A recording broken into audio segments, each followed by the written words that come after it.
Доброго ранку. Усім салют! Рада вітати вас у нашому доброранку. Сябры, откажите, який у вас любимый вид транспорту? У теплое надворье мне больше всего подобается ездить на велосипеде. Я на ім і на занятки добираюся. Мне вельми подобається. О, молодчина, Вара. Атрымліваецца і хутка, і весело. Лесик, ты вынайшаў новый вид транспорту і прапануеш нам на ім прокатиться?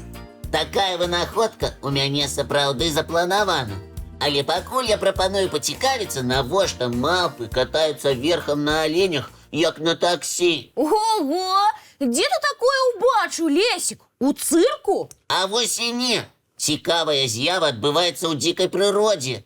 Сапраўды вельмі цікава. Давай падрабязнасці, Лесик. Сябры, Лесик готовы подзяліцца з намі цікавай інфармацыяй, навошта малпы катаюцца на оленях. Глядзіце, сапраўды, малпа наезднік. Шчыра кажучы, я не верила, што такое бывае. Ну, малпы не зусім наезднікі. Покіраваць рухам капытных і ехаць у патрэбны бок яны пакуль не могуць. Але які сэнс ехаць невядома куды? Сэнс ёсць. Уявіце, навык наезднікаў малпы перадаюць з пакалення ў пакаленне. Лесик, зараз жа расказвай, навошта гэта жывёлам. На самой справе ўсё вельмі проста. Малпы, як вы ведаеце, лёгка ўзбіраюцца на дрэвы, каб паласавацца садавіной і сакавітымі галінкамі. Олені до высоких галінок добрацца не могуць, таму чакаюць унізе, пакуль малпы скінуць ім пачастункі. О, здорово придумано. Сапраўды, малпы часта ўпускаюць плады і галінкі. А оленям толькі то і трэба. Да таго ж, у кампаніі заўсёды спакайней. Прыматы вельмі чуткія і шумныя істоты, якія хутка рэагуюць на небяспеку. І сваімі крыкамі папярэджваюць пра яе ўсю акругу. Значыць, оленя побач з малпамі можна спакойна пасвіцца. Але якая карысць ад гэтага сяброўства прыматам? Па-першае, малпам падабаецца такая гульня. Хочаш сказаць, яны катаюцца на оленях, быццам мы на атракцыёнах у парку? Менавіта. Справа ў тым, што такія катанні зафіксаваны толькі ў адным месцы ў свеце, на японскім востраве Яку. Чаму менавіта там? Гэты востраў сапраўдны трапічны рай. Вечна зялёны старажытны лес, шмат ежы, спякотнае вільготнае лета, цёплая мяккая зіма і ніякіх драпежнікаў. Тыя самыя малпы і алені тут самыя буйныя жывёлы. Значыць, ежу знайсці проста, запасы рабіць не трэба, а драпежніка ўцякаць таксама. Застаецца толькі гуляць. А олені ўдзельнічаюць у гульнях? Не, але яны не супраць, калі па іх спінах скачуць вясёлыя малпы. Затое оленям падабаецца, калі іх гладзяць і перабіраюць поўсць. О, ласкавыя адносіны ўсім падабаюцца. А яшчэ на оленях малпы-наезднікі адпачываюць. А што, олені вялікія і цёплыя, ціха блукаюць па лесе і скубуць траўку. І зусім не супраць пасажыру. Якая розніца, што алень нікуды не прывязе, калі на ім так утульна. Як на вялікай футравай канапе. Дзякуй за цікавы расказ, Лесик. Алені з малпамі на спінах выглядаюць быццам герой мультика. Думаеш, Кася, час глядзець мультфільм? Упэўнена. Добра, тады глядзім, сябры.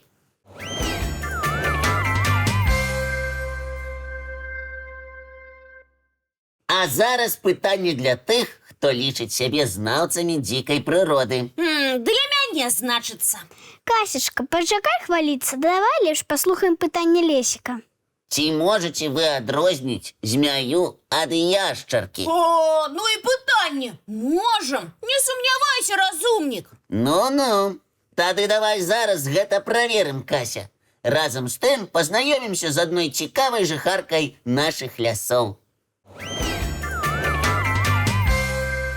Ой, мамачкі, змяя! Упэўнена, Кася? Ды змяя гэта, магчыма, нават атрутная. А вось ты і памыляешся, Кася. Гэта не змяя, а яшчарка.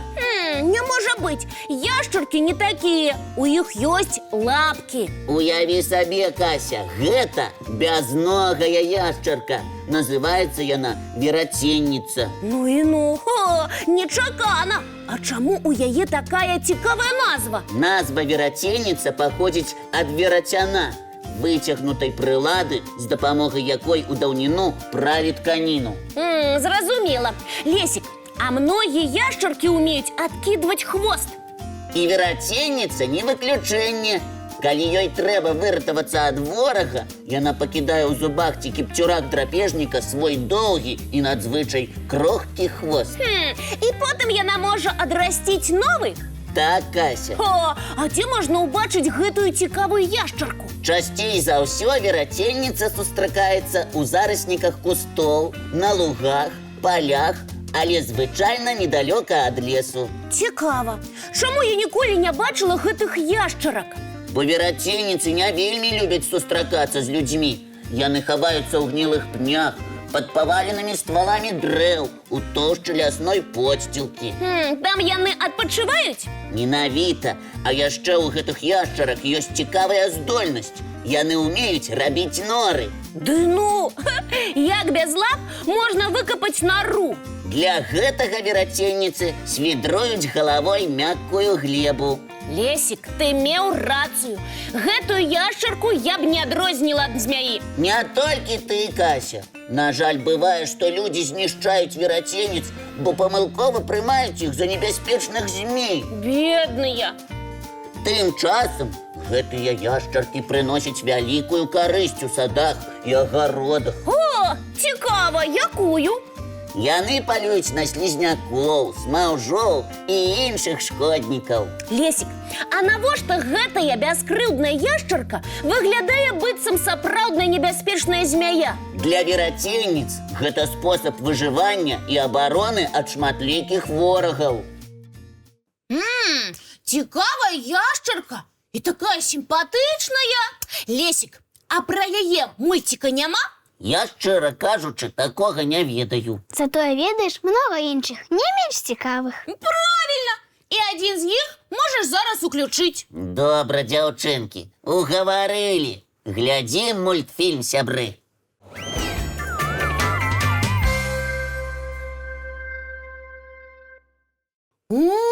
Да чаго ж цікава назіраць за прыгодамі мультыплікацыйнага мішкі. Кася, за сапраўднымі мядзведзямі назіраць не менш цікава. Згодная, Лесік. Мішкі такія разумныя і вынаходлівыя. Дык я і не спрачаюся, але пра сапраўдных мядзведзяў мы амаль усё ведаем. Упэўнена, Кася? Абсалютна! Неаднойчы пра касалапых у дабраранку расказвалі. А ці ведаеш ты, Кася, што некаторыя мядзведзі зімуюць у дуплах? На дрэвах, як птушкі? Менавіта. Ой, разумнік! Ты, напэўна, кніжак перачытаў. Як мядзведзік можа уціснуцца ў дупло? Ты нешта пераблытаў. Нічога я не пераблытаў. Самі глядзіце і здзіўляйцеся.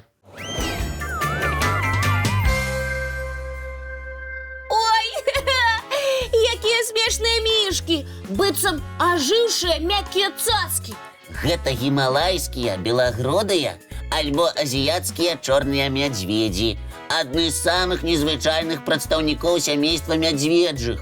Мне здаецца, яны не вельмі вялікія ў параўнанні з белымі і бурымі суродзічамі. Правільна прыкмеціла Вара. Гэтыя касалапыя важаць удвая менш, чым бурыя, і амаль у 4 разы лягчэй белых суродзічаў. Лесік, ты пра дуплы расказвай, у якіх мядзведзі жывуць. Ці ты гэта прыдумаў? Не прыдумаў, Кася. Справа ў тым, што на бяскрыўднага плюшавага мішку палююць буйнейшыя драпежнікі, амурскі тыгр, воўк.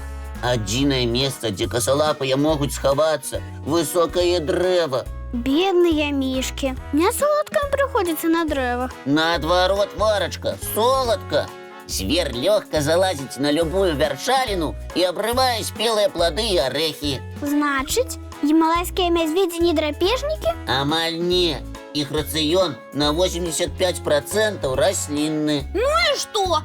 Вялікія мядзведзі таксама ўмеюць узбірацца на дрэвы за садавіной. А ты давай рассказывай про дуплы, разумник. Калі ласка, уявіце, гімалайскі мядзведь на дрэве не толькі харчуецца, але і адпачывае. І нават укладваецца ў спячку. Ну вось, Кася, а ты не верила. Калі б не ўбачыла на свае вочы, і зараз не поверила. Бярлог жывёлы рыхтуюць у дупле вялікага ствала на вышыні ад 4 до 20 метраў. Як высоко! Многие птушки будують гнезда на такой же вышине. Але мішкі не маюць крылаў і не лятаюць. Яны без крылаў умела расчышчаюць і пашыраюць гняздо, утоптваюць падлогу і укладваюцца ямчэй. Зразумела, чаму косалапы выбіраюць зімоўку ў дупле. На зямлі яму вельмі небяспечна. Мы ж памятаем пра тыграў. Зрэдку гімалайскі мядзведь можа ўладкавацца і ў яме, і ў пячоры, і старым вялізным пні. Але толькі калі не знайшоў падыходзячае дупло. Фантастыка! Як мішка, нават не вельмі вялікі, уціскаецца ў невялікае дупло. І праўда, гэта ўражвае. Гімалайскі мядзведь сапраўдны гімнаст. Улезе і ў невялікі дамок. Галоўнае, каб уціснулася галава. Ну, Лесік, много у нас было цікавай інфармацыі, але гэта проста неверагоднае. Дзякуй, Лесік, сапраўды здзівіў. Зараз можаш апачыць. Я сама ўключу табе і гледачам чарговы мульцік. Дзякуй, Кася, глядзім. Трэба ж, мішкі ў дуплах.